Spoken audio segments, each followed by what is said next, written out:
Hello বন্ধুরা, আজ আমরা চতুর্থ শ্রেণীর বিষয় আমাদের পরিবেশ প্রশ্নপত্র আলোচনা করব। দেখো, তৃতীয় পর্যায়ক্রমিক মূল্যায়ন 2024 চতুর্থ শ্রেণী, বিষয় হচ্ছে আমাদের পরিবেশ। এই প্রশ্নপত্রটি কিন্তু সম্পূর্ণ সিসিই পদ্ধতিতে বা সিসিই পদ্ধতি অনুসরণে তৈরি। দেখো, এখানে পূর্ণমান 50, সময় 1 ঘন্টা 30 মিনিট। নিচে এখানে লিখবে পরীক্ষার্থীর নাম, ক্রমিক সংখ্যা। সঠিক উত্তরের মাথায় টিক চিহ্ন দাও।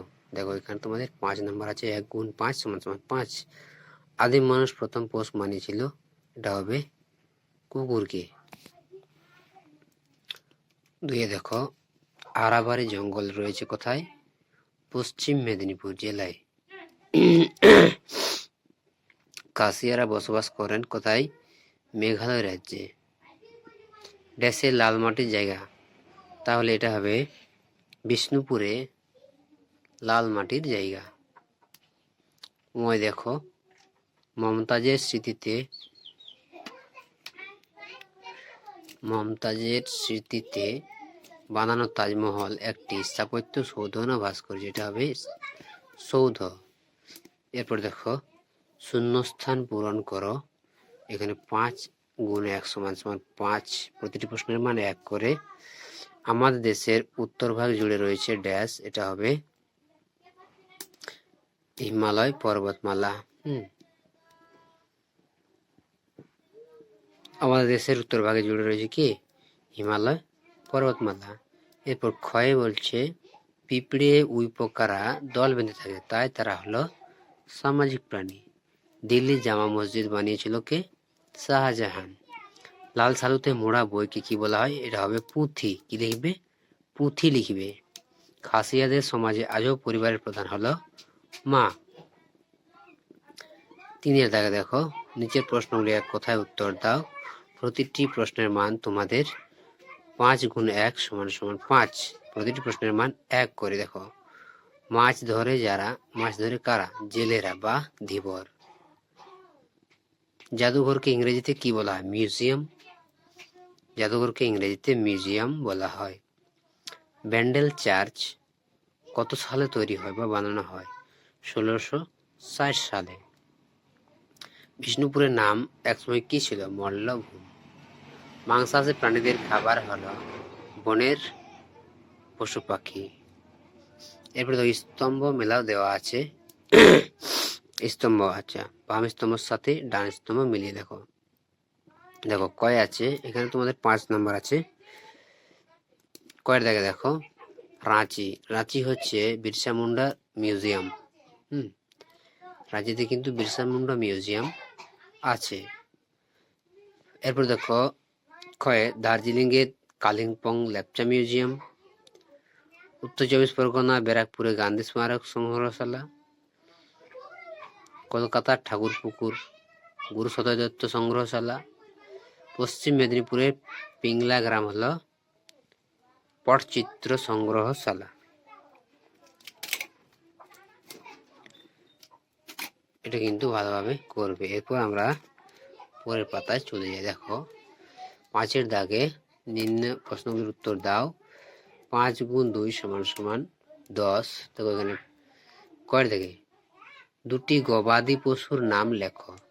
তো গবাদি পশু মানে যেগুলো আমরা ঘরে পালন করি, যেমন গরু, ছাগল, ভেড়া। এগুলো হবে আমাদের গবাদি পশু। যাযাবর কাদের বলা হয়? যারা খাবারের খোঁজে বা খাবারের সন্ধানে এক স্থান থেকে অন্য স্থানে ঘুরে বেড়ায়। বিষ্ণু কারা? জ্ঞানী ব্যক্তি জামভাজির শিষ্যরা 19টা উপদেশ মেনে চলত, তাই তাদের বিষ্ণু বলা হতো। 29টা উপদেশ মেনে চলত। সংস্কৃতি কি? সংস্কৃতি হলো অর্জিত জ্ঞান যা লোকেরা অভিজ্ঞতা ব্যাখ্যা করতে এবং আচরণ তৈরি করতে ব্যবহার করেন, তাকে আমরা সংস্কৃতি বলবো। টেরাকোটা কি? দেখো, টেরা হচ্ছে একটি ল্যাটিন শব্দ যার অর্থ হলো মাটি, আর কোটা শব্দের অর্থ হলো পোড়ানো। তাহলে যেখানে যেখানে মানুষের ব্যবহার যে পোড়া মাটির তৈরি জিনিস ব্যবহার করা হয়, তাকে টেরাকোটা আমরা বলবো। এবার দেখো একটা স্তম্ভ মিলাও, সরি স্তম্ভ না, এখানে উৎসবের নাম লিখতে হবে। এখানে তোমাদের প্রতিটির মান 2 করে আছে। দেখো, কয়ে বড়দিনে চালের কি তৈরি করা হয়? চালের কেক, চালের পিঠা তৈরি করা হয়। ঈদে চালের পায়েস, পোলাও, বিরিয়ানি। টুসুতে বিভিন্ন ধরনের পিঠা ও মুড়ি। শারদ উৎসবে চালের পায়েস, ক্ষীর। নবান্ন উৎসবে বিভিন্ন ধরনের পিঠা, পায়েস, ক্ষীর। বুদ্ধ পূর্ণিমাতে আমাদের ক্ষীর তৈরি করা হয়।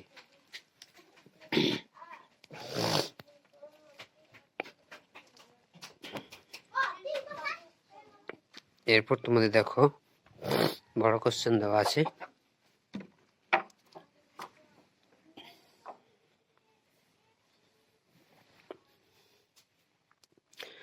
প্রতিটি প্রশ্নের মান 4 করে, 2 × 4 = 8। দেখো, জলসেচ ব্যবস্থা কাকে বলা হয়? তো দেখো, স্বল্প ভূমিঢালযুক্ত কৃষি জমিতে বিভিন্ন জলাশয় বা নদী নালা জল কৃষিকাজের জন্য খালের মাধ্যমে নিয়ে আসা হয় বা সেচ করা হয়, তাকে জলসেচ ব্যবস্থা বলা হয়। এরপর দেখো, কি কি কারণে মাটি খারাপ হয়ে যাচ্ছে? মাটি খারাপ হওয়ার অনেকগুলো কারণ আছে। দেখো, মাটি খারাপ হয়ে যাচ্ছে, এক তো হচ্ছে তেল বা আস্তাকুড়, তেজস্ক্রিয় বর্জ্য পদার্থ ফেলে দেওয়ার জন্য, অতিরিক্ত প্লাস্টিক বা কীটনাশক ব্যবহারের জন্য। এসব নানা কারণে মাটি খারাপ হয়ে যাচ্ছে। কয়েকটি পয়েন্ট লিখবে, 2, 3, 4টা পয়েন্ট লিখবে। তো এই ছিল 4th শ্রেণীর পরিবেশের প্রশ্নপত্র। দেখো, চ্যানেলে নতুন হয়ে থাকলে অবশ্যই চ্যানেলটি সাবস্ক্রাইব করে রাখবে এ ধরনের নতুন নতুন ভিডিও পেতে।